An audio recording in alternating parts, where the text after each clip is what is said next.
Welcome to the Starter Girls Podcast, the show dedicated to the Starter Girl. She's an achiever, she's a creator, she's a magic maker, she's a dreamer, and she is doing all the things. I'm your host, Jennifer Loading, and welcome to this episode.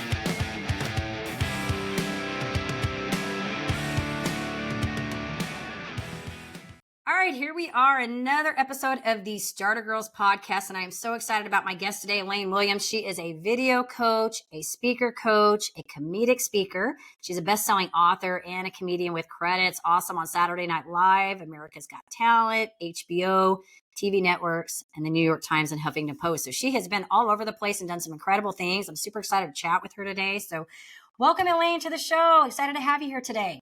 Oh, thank you, Jennifer. Ever since I saw you on stage talking about your podcast, I was like, that woman is cool. I'm so honored to be on your show because I've been listening to a lot of your episodes and you're just a badass. Hey, I think the same about you too. And that's what I think is so great about what we get to do. It's like-minded individuals get to come together and inspire and create and do all these cool things in the world, right? Yeah. Yay. And I kind of think you're a badass too, because you've done some things that I would be so scared to do, like being a comedian and being on stage. That would just be wow. You have to be a little crazy to want to do it. But, I grew up in Dallas in the 70s and 80s, and I am so excited to see all these women supporting each other.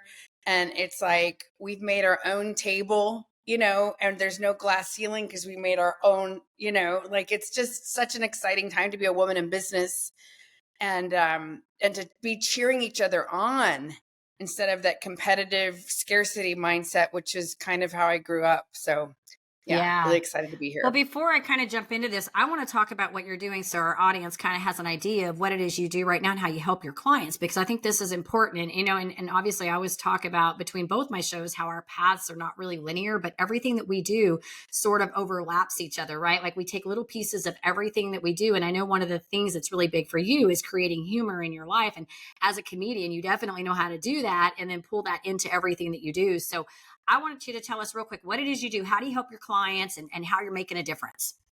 Okay, thank you. So right now I'm a video and visibility coach. So I help female entrepreneurs get over their fear of being on camera and their fear of speaking. So some people are great on camera and they're afraid to do it live. And some people are good live and they freeze when they get on camera. And some people are afraid of both. And I'm on a mission to help heal the world, one joke, one video, one story at a time. And I help the healers. I'm all about healing. I had 3 addictions. I'm an assault survivor, domestic violence survivor, you name it. It happened to me. And so I feel like the more I heal myself, the more I can help more people. And I feel like we need this now more than ever. So mostly I help coaches, speakers, and authors, but I'm always open to new adventures too. Yeah. And a couple of things I want to say to that. One, and we both know Toni Caruso. I had her on my Behind the Dreamers show, and she was talking about how the number one fear is public speaking, right? That's the biggest fear that people have. And it's funny that we talk about this because I can do a podcast all day long and I don't really have too much trouble, getting up and speaking in front of a group. But you put me for whatever reason on a live video, on Facebook or something. And I'm like, oh, I hate it. And, it's crazy because I seldom do really any edits on my podcast. I pretty much let this stuff just kind of roll. So it's authentic and raw. But there's something about getting on this stupid Facebook camera that makes me crazy because I think in my head, I think in my head, it's it's live and I can't edit it, right? I can't take it back. That is such a great point, Jennifer. And I think what happens is, and then we pull a double whammy on ourselves of oh, I shouldn't be da da da da da. And it's you're human. And people go, well, I've been speaking my whole life. Yeah, but speaking when other people are focusing on you is very different than speaking going to the dry cleaners or Chick-fil-A, right? And so, and I didn't want to do Facebook Lives. I was I'm going to be a speaker coach. I've been on stage my whole life. And then Facebook Live came down the pike. And my mentor was you need to be doing Facebook Lives. And I was afraid I was going to get bullied or made fun of by my comedian friends because they can be brutal. And so I was hi, how are we doing? I don't want to be too much of a bother. I was not being authentic and I was trying to be profession. I don't know what the hell I was trying to be, but it was not Elaine, you know? And so, and then I realized, you know, my mentor got bullied in a very like 10,000 person Facebook group. This woman made fun of her, was like really mean and catty. And I tell this story because it's how you handle it, right? We cannot control the internet and all the, you know, I like to, instead of trolls, I like to call them armchair quarterbacks. You know, Love it. they want to make the comments about stuff, but are they doing anything?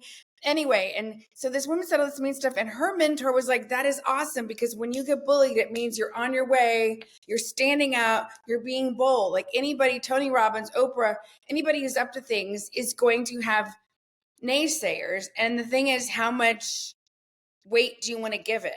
Yeah, I'm human. I've had a couple of weird comments that I was able to take down. I didn't love it, but I didn't break out. It's like, you know, eating it as a comedian. You don't, it's Right. not fun, but you don't die, you Yeah. know, and thinking about your commitments bigger. So, you know, and I think anytime we step into some new arena, it can feel, Right. you know, Yeah, no, that's good, Elaine. And thank you. And you're right, because I do think that, yeah, the more you do it, the better you get at navigating and learning how to respond to that or not respond, right? Letting it go kind of thing. And it's funny because I put up a clip the other day about, it was actually a piece from an episode that I had taken. And I was talking about my journey and how, you know, I had been in the Mary, I don't think I put Mary Kay on there because I clipped that part out, but I had been in the Mary Kay world for 20 something years. And prior to that, had not really been in a space where I had to talk in front of people. And in fact, I took public speaking in college and was like, no, we ain't doing this ever again. And then, of course, you sort of get thrown in those roles, right? Like I got into Mary Kay, I had to start doing presentations, and I had to start leading a team and mentoring. I had to get up in front of people and start speaking and training and larger audiences. And I was also simultaneously teaching aerobics. So I was forced to get in front of people and be vulnerable and suck and have to learn how to teach better classes, right? So I think, yeah, you do. You learn to get more confident in what you're doing, but we all have to be aware that we are going to at some point have to be vulnerable and raw, right? And if we're going to grow and move up, we're going to have to take that as part of the learning curve in this whole journey, right? yes. It And, is what it you know, is. Brene Brown, I mean, we all love her work, right? And there's, you know, I don't know if people know this, but she was a researcher. She was just kind of cruising along in her life, and she'd written a book, self-published, and then she did this TED Talk, and she didn't think anybody was really going to see it. And she literally didn't think about what she was going to wear, you know, and it was her first big thing and it went viral, and people were so cruel. They made fun of her weight, what she was wearing, her hair, like just catty BS stuff. And at one point she was begging her husband to break in to the system and take it down. Like, and Wow. he was like, no. So she has this story where she like people are being just so mean. So she sends her kids to school, sends her husband to work. She takes off and she comes home and she's just like in a blanket on her couch, like, you know, and she's watching Downton Abbey. And because she's a researcher, she's like, oh, I want to know more about this time period. Who was the president? Da, da, da, da, da. Teddy Roosevelt. So then she finds this quote, the man in the arena, which is all like, pay no attention to the people, the naysayers who are watching. You know, it's something about like, you know, if he dares greatly. And even if he fails, he fails greatly, you know, like, and it's one of my favorite quotes. My sister gave it to me when I was getting sober in New York. But I love that. And she's also said in another talk, if you're not in the arena getting your ass kicked on a daily basis, then I am not interested in your opinion. And that has really served me. You know, when I was speaking on college campuses, Jennifer, as a woman, sometimes other women can be so cruel and Right. catty. And I had a couple of, you know, women who wanted to give me feedback.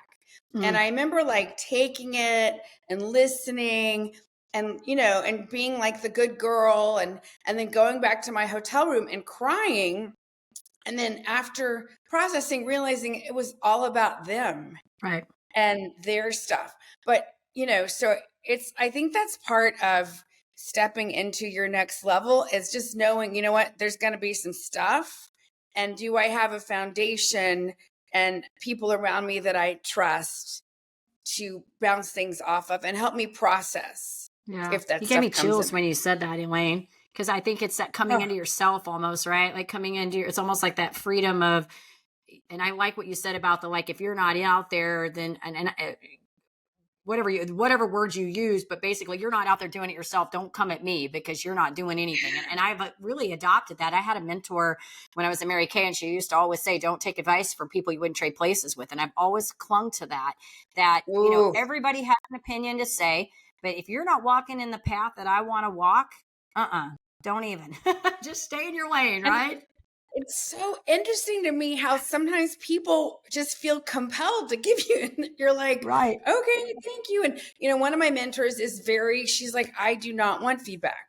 Mm, And I know that I'm going to, have that moving forward in some areas because it messes with my head, and I believe in the work that I'm doing because I see the miracles that are happening, and I pray to use my story for good so that people can see you can recover if you've been abused, if you've had multiple addictions, if you come from a messed up family, there is hope and there is help.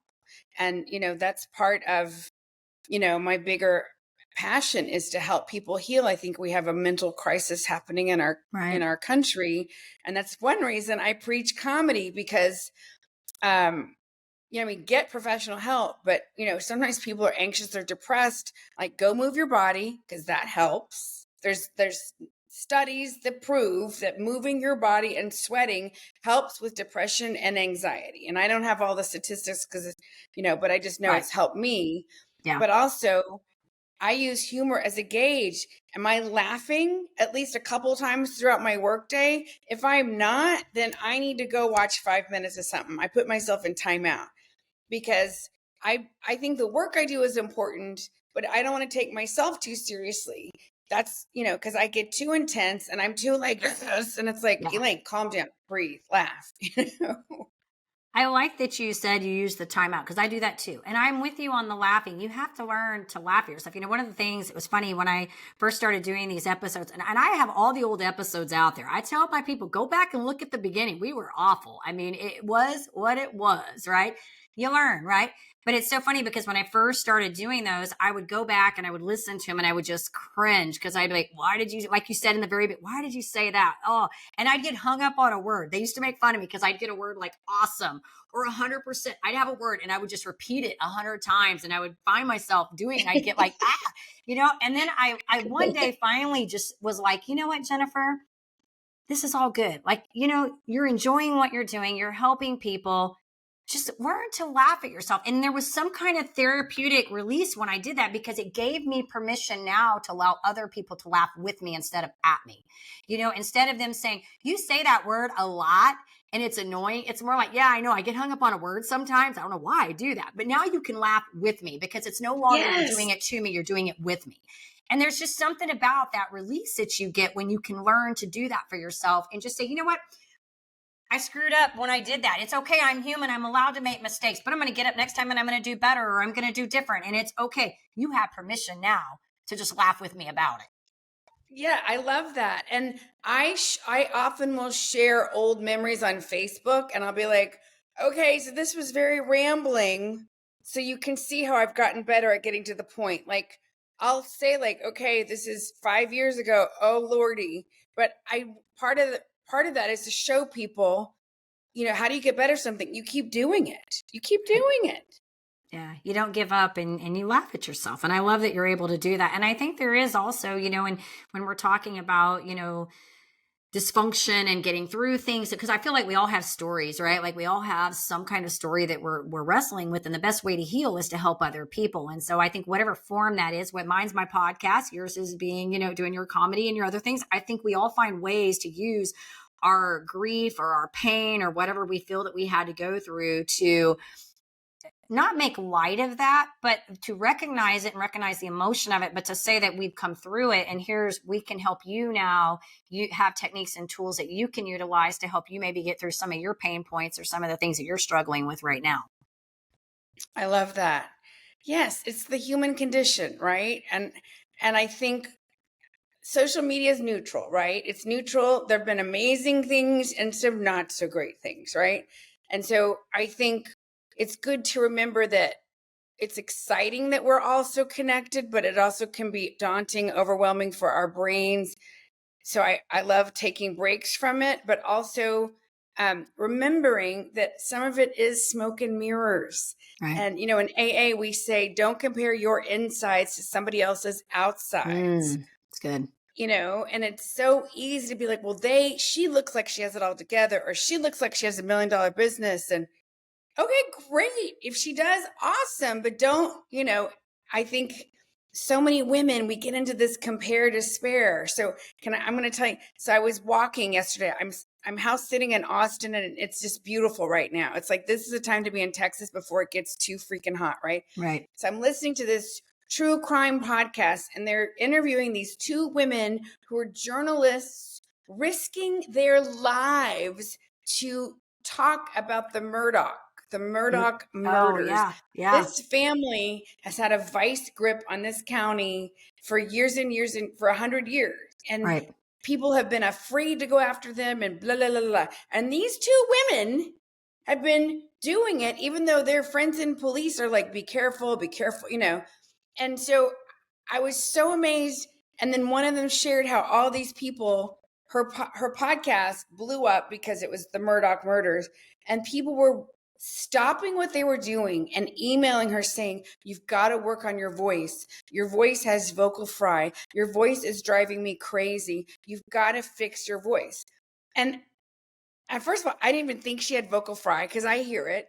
But like, I was thinking, does that ever happen to a man? Right? Like, and Right. just the fact that meanwhile, these two women are like putting their lives at risk because they believe in journalism and integrity and making a difference. And people are commenting about their voices, a voice. And I just thought, and how do we deal with this? Let's laugh at it because it's crazy. But, Yeah. anyway, I just thought that was an interesting. Yeah, and I know about the murder. I actually watched the Netflix documentary on that, so I know what that is. And yeah, pretty brave and bold to be able to do that, right? But you're so right too, and I think it doesn't matter who you are. I think there's a critic out there for everybody, and so you just Yep. have to decide. Are you going to let that determine your fate, or are you going to just ride with it and recognize everybody's got an opinion? Yep. I love it. So Yep. I think this leads into the conversation about community, because I think this is, and things that you're doing to keep, get the right people in your circle, because we know that our communities are important, and who we choose to allow into our space and influence us daily makes a difference in how we, operate, not only as human beings, but I think in our businesses and our personal lives, everything that we do. So maybe you want to touch upon that, some things that you do to ensure that you bring the right people into your space. That is so true. Yes. I have a tendency to love everybody, and I get excited. And so I have ended up with, hiring the wrong coaches at times. And so I would just encourage, anybody who's listening, I do believe in investing in yourself. And I always have at least 2 mentors, maybe 3, because I left to my own devices. I'm going to be busy. I'm going to be doing a lot of stuff, but it's not always the best thing, right? The next best thing, right? We have a tendency as human beings to grow where we feel comfortable. Like, I love podcasting. I could be a guest all day long. I think it's fun. And I do love sharing stories and meeting cool women, like Jennifer. And, I'm committed to growing my business. I have some big financial goals, right? And so I'm just a huge fan of hiring smart. And, if you fall in love with somebody, that's great. Get references, do research. It's just like, you don't want to just jump into bed with somebody because you think they're so perfect and cool, but you just met them for the first date, right? There's got to be some dating. So, Right. Do your research. That's one of my things. And yeah, get in a community, even if you're like not 100% sure it's the right community. I feel like most communities are better than no communities. I am in quite a few, and I love it because I'm meeting amazing, cool women who are doing up to cool things, and then sometimes you might upgrade, So I did this. I was speaking on a cruise, Jennifer, and a part of me was like, 10 days, 10 days? What was I thinking? Like, I'm not a cruise person. What was I thinking? But I've always wanted to speak on a cruise because that's maybe one of my long-term possibilities later because I love to travel, right? So, I went like, we're going to have dinner every night with each other. There's just a part of me that's like, Right. I'm used to doing my own thing. I had such a blast, and the caliber of these ladies, it was such a high vibe. And the cruise was transforming on so many levels. And part of it was the high vibe of the other ladies. Mm. I mean, this one woman has started her own charter school, and now she just started another one. And I think she's in her 70s. Like, just badass, amazing. One woman, they asked me to teach humor, and this woman had worked for Steven Spielberg. I was schwitzing. I'm like, I'm so sweaty. Oh my God. But it went great. But just you want to play tennis with people who are better at tennis, which takes something to be willing to be humble. And you want to be the newest person in the room if possible, right? Because you want to play with people who are the next level. And so find a good community and start looking. If you don't have one, Toastmasters can be great.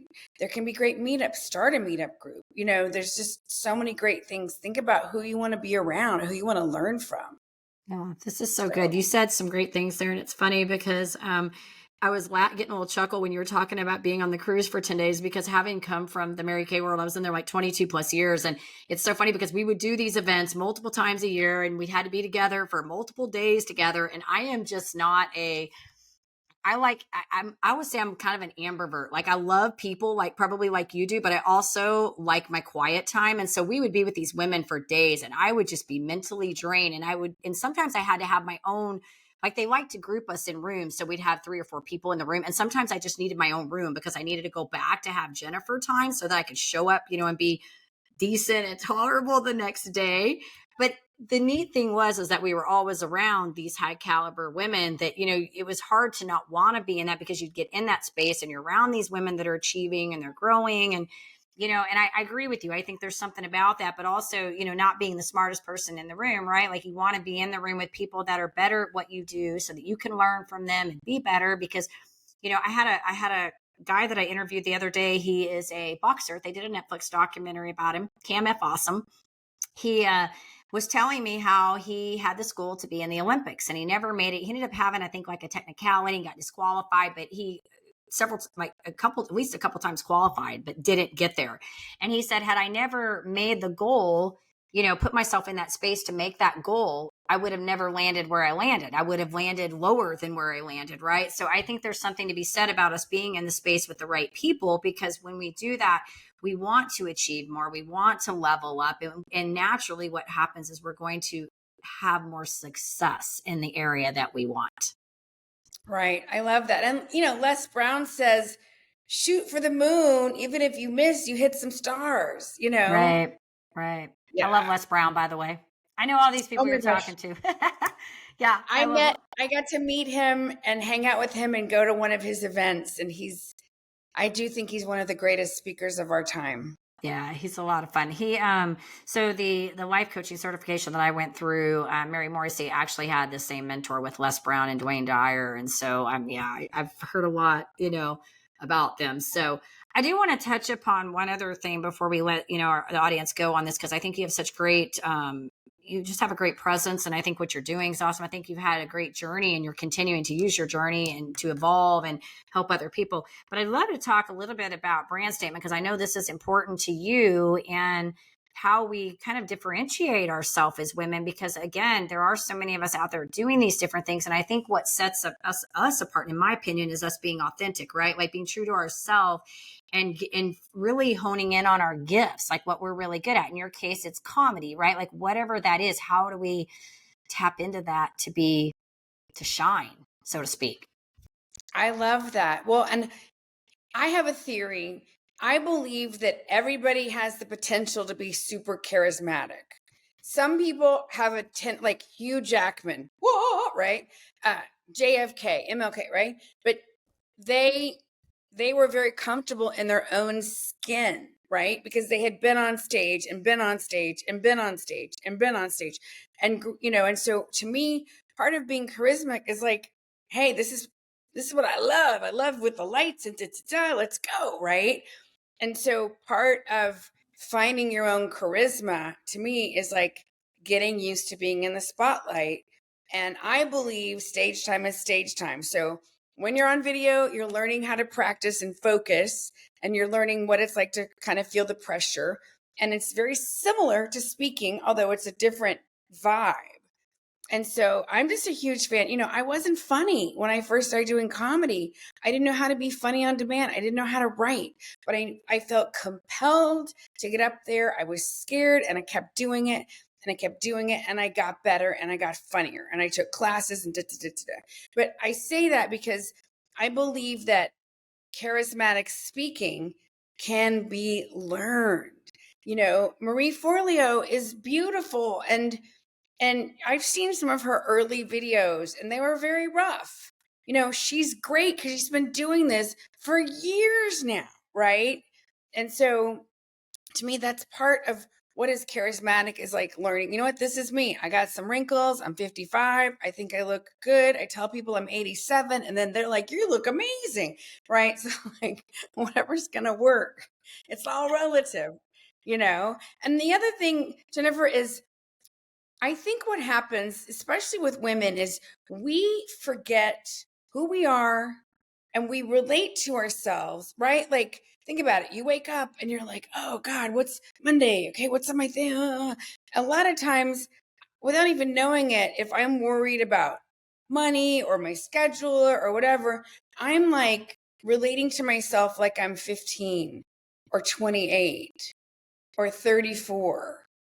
And I think that happens a lot where we don't even realize, but we're relating to ourselves like who we used to be, even 10 years ago or 5 years ago. And so that's why I love saying my why every morning to my accountability buddy or somebody, because it pulls me forth and reminds me, I've never been this wise. I've never had this much training. I'm in the best, I don't have tons of injuries. I had a ton of injuries 10 years ago, and I was in pain a lot of times. And thank God my body has healed. I know you can relate to that, right? Mm-hmm. And so when I can think about, like, I've never been this focused, felt this driven, felt this on my dime about what I'm doing in my whole life.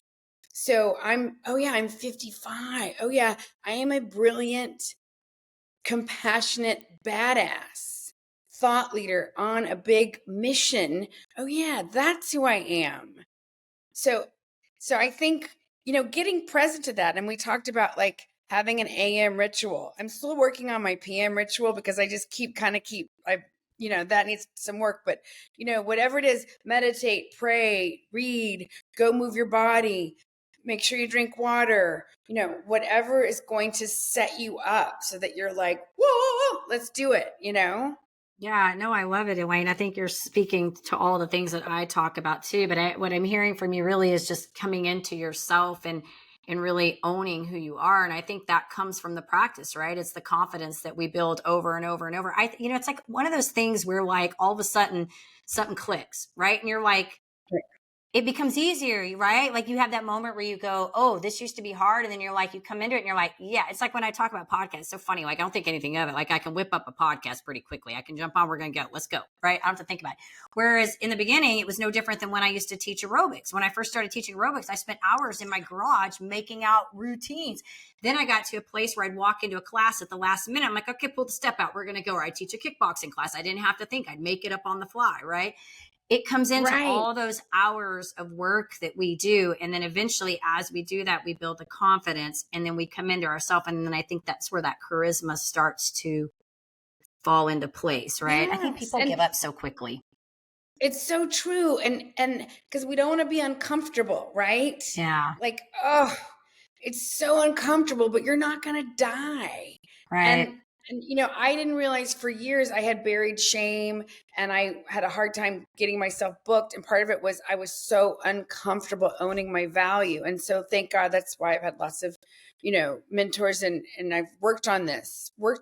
But yeah, so when we first step into something, we're super self-conscious. And I love, like, think about when you're learning how to drive. You are Right. very aware you do not know how to drive, even though you may pretend like you do because you're a teenager, right? So you have to really think about changing the lanes or parallel parking, and you're consciously incompetent, right? And then we do it, and now we don't even remember how we drove to the store or whatever. We're unconsciously competent. And so that's one reason my method is like, let's practice. Let's make a video. Awesome. Let's do it again. Let's do it again. Because how are you going to get better? You're going to keep doing it. And then by the 10th or 20th time, you're going to be like, you know what? I can do this.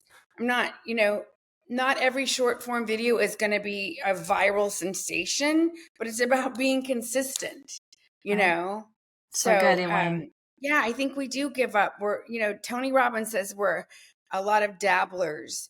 And I think, so many times we'll start something and then it just is uncomfortable or sort of tedious. And we go, and it's like, no, keep going. Keep going. Just keep going. Just keep going. This is so good, Elaine. Well, Right. this has been awesome. So what do you have? Anything in the horizon that you're working on or that we should be looking for or coming Well, up? thank you. Thank you for asking, Jennifer. I am so excited. I'm going away on a big trip for a month.